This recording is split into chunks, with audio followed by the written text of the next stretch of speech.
spring Bristol race saw Kane win. Can he do it again? Every driver wants to win at Bristol, and you can scratch it from the bucket list for Casey Kane. Bobby Labonte has his perspective on who's hot this year. The Volunteer State welcomes NASCAR to Thunder Valley. Things happen in a hurry at Bristol. Inside 15, clear low. He gets a shot from Denny Hamlin. He's spinning off turn 2.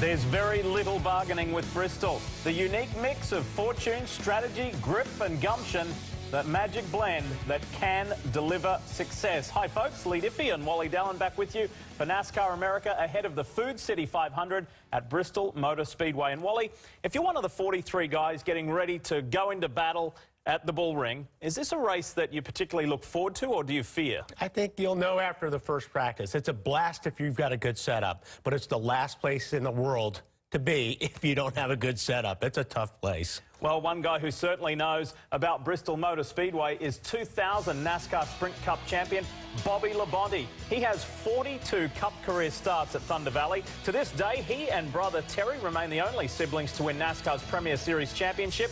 Bobby was also the first to win titles in Sprint Cup and Nationwide and gave JGR its first Cup title as well. Bobby is in North Carolina now to share his thoughts on Bristol and the year in general so far. He's with Marty Snyder. Marty?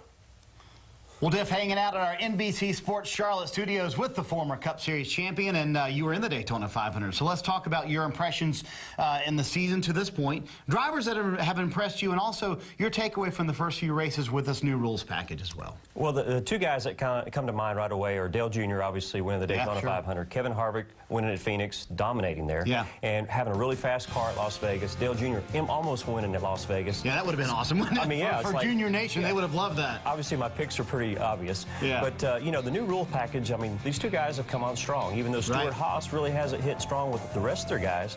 But those two drivers are fast right now. The new rules package has just been a lot different than we've seen over the past few years. And some guys are trying to figure it out. Yeah, let's talk about Bristol this weekend. I think you one time told me it took you about, what, 20 races to kind of figure out how to get around Bristol? I told you it took me half a race to figure it out. I just didn't tell you it took me 20. Who told you that? But yeah, it's a tough racetrack, so it's going to be exciting this weekend. What do you expect? I mean, and the rules shouldn't have as big of a factor here, but what do you expect when you see the race play out this weekend? Well, obviously, I think there's a lot of things. The qualifying, again, has just been really new to everybody, so it's going to be different at a really tight racetrack this weekend. And then, you know, the speeds we could be breaking a track record again because the speeds are so much faster everywhere else. So that's going to be a first thing that I'm going to see Friday when I watch practice and qualifying. Who are a couple of guys who need to do well this weekend, you think, at Bristol? After watching the last couple races, I think Kurt Busch, I mean, it's like, you know, he's going to be fast. It's just they haven't hit upon the right combination yet. And Clint Boyer, I mean, he's going to be fast again. It's just, you know, those guys had some tough luck. And then obviously, you know, I think they'll be faster. They need a good race, and I think they'll have one this weekend. Before we let you go, I have one question. I know you have your pulse certainly on the garage area. You understand the new point system. As I mentioned, you were in the Daytona 500. You're second at the end of this race at Bristol. Are you more inclined now to bump someone out of the way and deal with the PR of it later and get that win knowing you're going to be locked into the chase? I think Bristol's that track anyway, but I can see, and you know, watching the last two races on TV, not being in the garage, but watching it and know those guys. I mean, I know those guys. You know, there's going to be a lot that's going to be on the line to win a race right now. So if you're in second, you're going to take a chance more so than you would have before. It might just be worth it, Lee. Hey, don't bump Wally out of the way, by the way, as you guys continue on with the show. Marty, thank you very much. Great to hear from Bobby, and we look forward to having him here in the NASCAR America studio next week. Over the last 5 years, no team has dominated Bristol like Joe Gibbs Racing. The JGR Toyotas have 6 wins at the world's fastest half mile. That's tied for the most wins for an owner at any single track during this time. JGR, by the way, also has 6 wins at Richmond.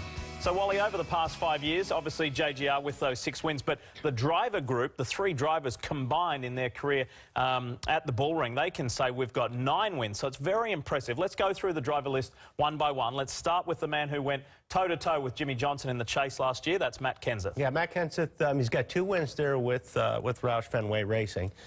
He's got a win with Joe Gibbs.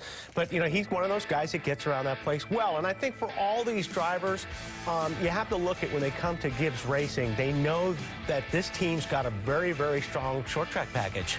You look at their record at Bristol. So a guy like Matt, who's had success with other race teams, he's going to a team and he looks at those wins and, like you asked me earlier, is it exciting? Is it fun? What do you think about? A guy like Matt Kenseth gets real excited when Bristol comes up on the calendar. Okay, let's turn now to Kyle Busch. He has an average finishing position of roughly 10th. There's not too many other competitors who can boast that kind of a record. Is he going to go to victory lane, you think? What are your thoughts? Oh, I think he is going to go to victory lane. I think he probably wind up being my pick at the end of the show because he has won everything there is to win at Bristol. He's won in trucks, nationwide, and Cup. If you asked me to pick one guy who thought was the best at Bristol, it'd be Kyle Busch. How about his teammate, Denny Hamlin, in the 11? This is where things started to unravel last year. You might remember that heated exchange post-race with his former JGR teammate, Joey Logano. He's in the top 10 in points at the moment.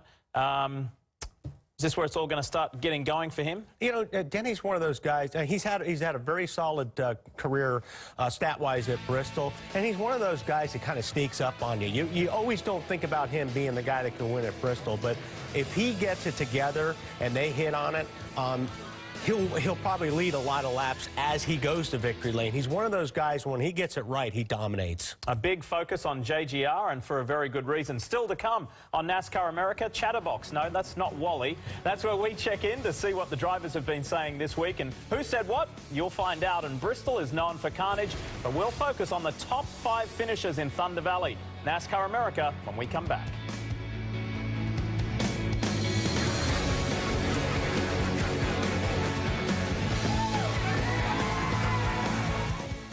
As a grown... Welcome back to NASCAR America, where we continue our focus on Bristol Motor Speedway. Wally, it's a simple yet complex high-banked half-mile oval with very little room to hide. Big coliseum full of fans staring down at you, and yes, it means lots of carnage, which we've spoken about this week. Tempers flaring, all the simple ingredients that provide some of the best racing, and that's what we're going to focus on today in our top 5. Let's take you there right now, and we start with a rivalry that seemed to never end. Yeah. Kurt Busch and Jimmy Spencer. Yeah, look, Kurt Busch got the winning end of this one, but I believe Mr. Spencer filed that one and got a little payback down the road. That was the first of 5 wins for Kurt. In the night race of the same year, Jeff Gordon gives Rusty Wallace a little bit of special attention. Yeah, this was a classic bump and run, and I know Rusty wasn't not too happy about that. Jeff was. Number 3, Davey Allison, Mark Martin. Look at this. This is back in the asphalt days. Yeah, and this was before electronic timing. That was such a close finish. They had to go back a couple times to see who won that race. And you can see right there, it wasn't by much, but Davey Allison got the victory. He got the win in 1990. All right, down to our last 2, and it involves the same 2 drivers. This, unreal. The Intimidator, Dale Earnhardt and Terry Labonte. Terry gets the win in unusual fashion. Yeah, he couldn't be too mad pulling it to victory lane with a tore-up race car, because he did get the win. But stay tuned. Yeah, and it's not often you see a car like that arrive in victory lane. To our number 1, and again, it's Earnhardt and Labonte, but it's the other way round, or is it still the same? You can make your decision. I don't think Earnhardt appreciated that move by Terry. Yeah, this is a continuation of that story. This was not really cool to be done at the backstretch. I'll tell you, I was there, though, Lee, and I couldn't believe the boos I heard at Bristol. Didn't mean to really turn around, meant to rattle his cage over. He never has any intention of taking anybody out. It just happens that way. Rattle his cage. Well, speaking of good finishes and a good finisher, Casey Kane finished 1st and 2nd in the 2 Bristol races last season, but his success goes back a little further. Over the last 7 Bristol races, Kane has the 2nd best average finish at 10.6. Only Kyle Busch has a higher average finish at 9.6. Well, let's talk more about the defending winner of the spring Bristol race with USA Today's Nate Ryan. And Nate, heading back to an event that you've won is always a confidence booster, but add to that, Casey just scored his first top 10 of the year as well, so it's all got to help, right? Yeah, that's right, Lee. It's been a tough start for Kane, but Hendrick Motorsports officials don't sense frustration within the 5 team, even though it's the only Hendrick car without a top 5. They were pleased with how Kane had the patience to salvage an 11th at Phoenix, despite a right rear brake problem, and he drove from 13th to 8th on the final restart at Las Vegas. So this weekend, even with NASCAR's new suspension rules, there's optimism that last year's setups will carry over at Bristol, and Kane was 1st and 2nd there in 2013, so a turnaround still could be in the offing. Well, let's change drivers and teams. Given the year that Michael Waltrip Racing had last year with Boyer and Truex constantly running at the front, this has been a pretty rough start to 2014. Brian Vickers is the team's highest placed driver, and he sits 20th in the points at the moment. Yeah, the good news is, Lee, that he's heading to a track he really likes. He led 125 laps at Bristol in his Michael Waltrip Racing debut in April 2012, and that raised his stock and signified his return as a Sprint Cup contender after he'd lost his ride when Red Bull Racing closed. The past 2 seasons at Bristol, Vickers has 3 top 5s and an 8th, and those results really went a long way to securing a full-time job with MWR this year. So this track has been synonymous with career rejuvenation for Brian Vickers. And people are still talking about that colossal finish in the Nationwide Series race at Bristol Motor Speedway last year between Kyles, Busch and Larson. Nate, what should we keep an eye on in this weekend's Nationwide race? I think there's a couple of local Nationwide drivers to watch. Lee, Trevor Bain is from Knoxville, and he has more Nationwide starts at Bristol than anywhere, but no top 5, so he'd like to change that this weekend with lots of friends and family in attendance. And also, Eric McClure is from nearby Abingdon, Virginia. He returns to Bristol after missing the track's race in August because of battles with kidney failure. He's healed now, but he said he might not race too much longer, so this could be one of his last chances for a good finish at his home track. Nate Ryan, thank you very much for your time and enjoy the weekend. Thanks, Lee. Appreciate it. Yes, plenty going on. It's a big weekend at Bristol. When NASCAR America continues, we will celebrate NASCAR in the Volunteer State with the legendary NASCAR voice of Eli Gold.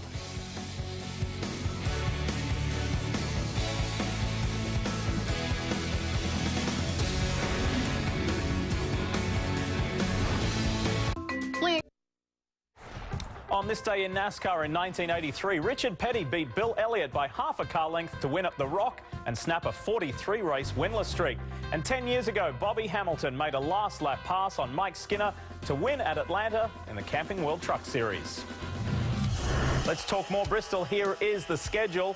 Tomorrow, we will see how the new qualifying rules impact Bristol as the field is set. The Nationwide cars qualify Saturday morning, then at Sprint Cup final practice at noon. And that's followed by the 300-lap Nationwide Series race. Then on Sunday, it's the Food City 500 with the green flag dropping at approximately 1:13 Eastern. And you can purchase tickets by calling 866-GO-NASCAR or NASCAR.com/tickets. Well, we continue our cross-country tour of the US to show just how deeply each part of the country is connected to NASCAR. Today, we showcase the birthplace of Davy Crockett, Jack Daniels, and country music, the Volunteer State, and it's voiced by legendary NASCAR broadcaster and our friend Eli Gold. Tennessee is known for the barbecue and blues of Memphis, the heartbeat of country music in Nashville, and the beauty of the Great Smoky Mountains. But to NASCAR fans, the Volunteer State's greatest asset is a half-mile ribbon of concrete nestled in a small valley just south of its border with Virginia. It's Bristol, baby, and for more than 50 years, Thunder Valley has built a reputation as one of the most action-packed, iconic tracks in NASCAR. But Bristol isn't the only Tennessee short track with its own pages in the NASCAR history books. Nashville Fairgrounds Raceway has long been considered one of the greatest short tracks in the country.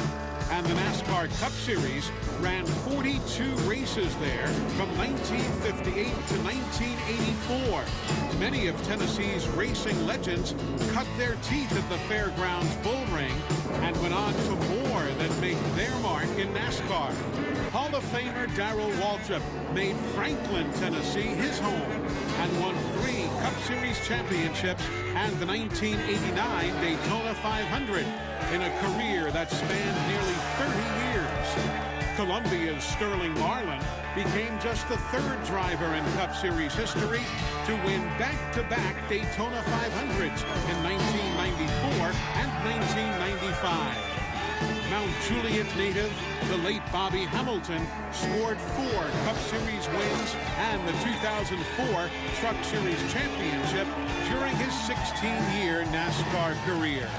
But NASCAR fans in the Volunteer State now have a new young hero in Trevor Bayne. The Knoxville native stunned the stock car racing world with an epic upset win in the 2011 Daytona 500 for his first Cup Series victory. Race fans from Tennessee and around the world will be watching as the next chapter of the Volunteer State's sporting history is written this weekend on the high banks of Bristol. What a nice piece, and as you've seen, Tennessee's contribution to the sport has been and remains significant. Well, as we promised you earlier in the show, Wally, it's time now for Chatterbox, where we look at a selection of drivers and what they've been talking about in the lead up to this weekend's event. Let's start with the 47 of AJ Allmendinger. Best result this year so far is an 18th. He's looking to rectify that. What has AJ come up with? I have had some decent runs at Bristol, and I have had some runs there that have kicked my butt. I think that'd be applicable for most, wouldn't it? We all have had our butts kicked at Bristol, but you know, and that's one thing we really haven't talked about. That it's one of the most physical racetracks on the schedule. I mean, you know, you're climbing into one of these big tanks, 500 laps around that racetrack. It happens very quick, and you are wore out after this race, good or bad handling. All right, next up, we turn our attention to Joe Gibbs Racing's number 18. This is Kyle Busch. He had a 9th place at Phoenix, and we know that that's not good enough if you're Kyle Busch. We'll see what happens this weekend. What's he saying? Well, all the cars being packed on top of one another at a half-mile racetrack with us 43 lunatics running around makes for a good time. That's for Kyle. I can see that coming from Kyle because he's so good there, but it's a crazy place. It's like a hornet's nest. A lot of eyes on that guy going to Bristol. Who's up next? I think we're going to go with the 99 on this one. Carl Edwards has a best result this year of the top 5. He got that last weekend in Vegas, and this is what cousin Carl says. I think that we've got to go to Bristol and run like we ran in our previous race there. What he means was they led a lot of laps last time until a mechanical. We need to put ourselves in the chase just like these other 3 guys have already done this season. And Wally, to your point earlier this week, there's been a whole reset of the mindset. We've got to get a win, and we've got to get it now. No, I think he's right. I think based on what I've seen on what their program is so far on the mile and a half racetracks, they're looking at Bristol as a good opportunity. Maybe their short track program isn't that far off. Let's get that win out of the way, and then we'll fix our problems the rest of the year. So I can see those guys wanting a good result this weekend. And our 4th and final driver is the 41 of Kurt Busch. So Kurt has had a bit of a rough start. That's an understatement, you should say, but it hasn't all been his fault. He had one blown motor, so this is what he says. Yeah, got a couple of good days in the Stewart-Haas Racing Shop figuring out where we went wrong and how we are going to fix it. And again, I think that these guys are going to find it a lot faster than some others.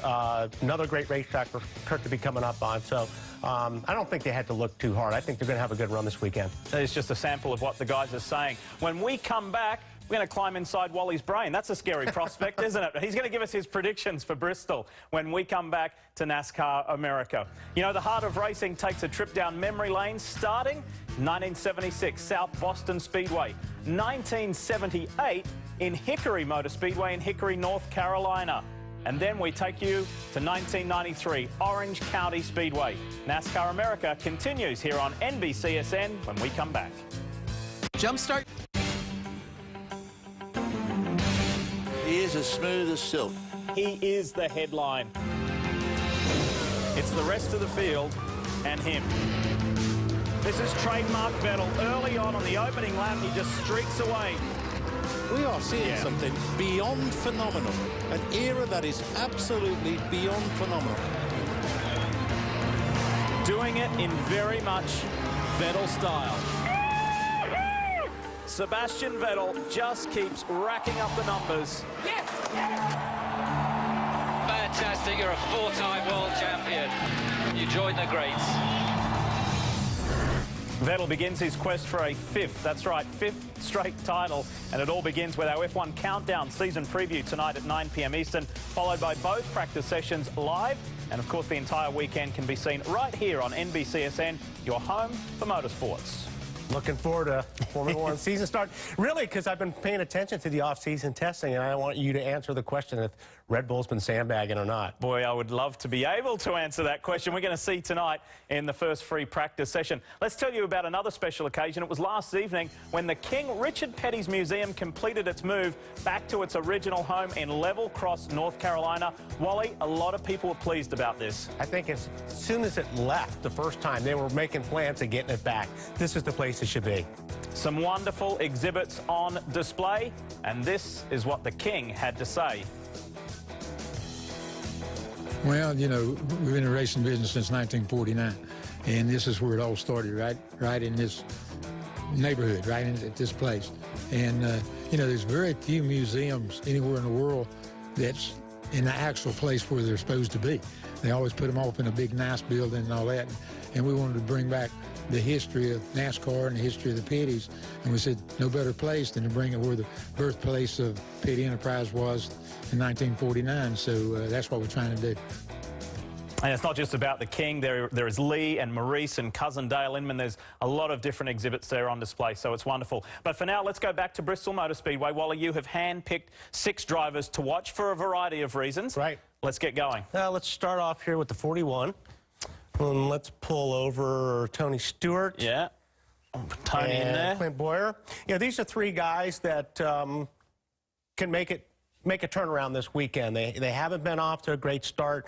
We got 27th and 28th in points. I think Clint Boyer's like 22nd in points. Yeah. So they're looking for a turnaround. They all run good at Bristol, so this is a good place that they can get it this weekend. I want to remind you what you've been saying all week long. It's only 3 races so far, and you take Daytona out of that. So, yeah, but 27th and 28th in points. Yeah, that's pretty far down the line. All right, let's keep rolling. I want to pull up a couple of rookies this weekend. I want to go with Kyle Larson and Austin Dillon. These are 2 guys that, I mean, really talented race car drivers. You come to Bristol, we remember his act with Kyle Busch in the nationwide race, and it was fantastic. And you know what? Sometimes you think, oh, they come to these bull rings, and these young drivers, these rookie drivers are going to have a hard time. But you know what? I think these 2 guys are going to shine this weekend, so keep an eye on them. I've been scrolling up. I'm kind of giving it away. I think you know where I'm going on this one. As to who you're going for, your big prediction. Exactly. This is the guy that I'm picking to win. He's got such a great record there. He's run very good this year. And so Kyle Busch is going to be my pick to take it all. Talking a lot about carnage and all of the banging and crashing. Is it going to be more of the same?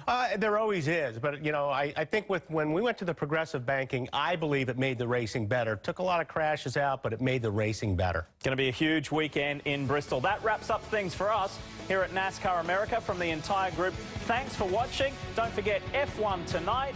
We thank you for watching. It's been a great time, and a reminder, Pro Football Talk is up next.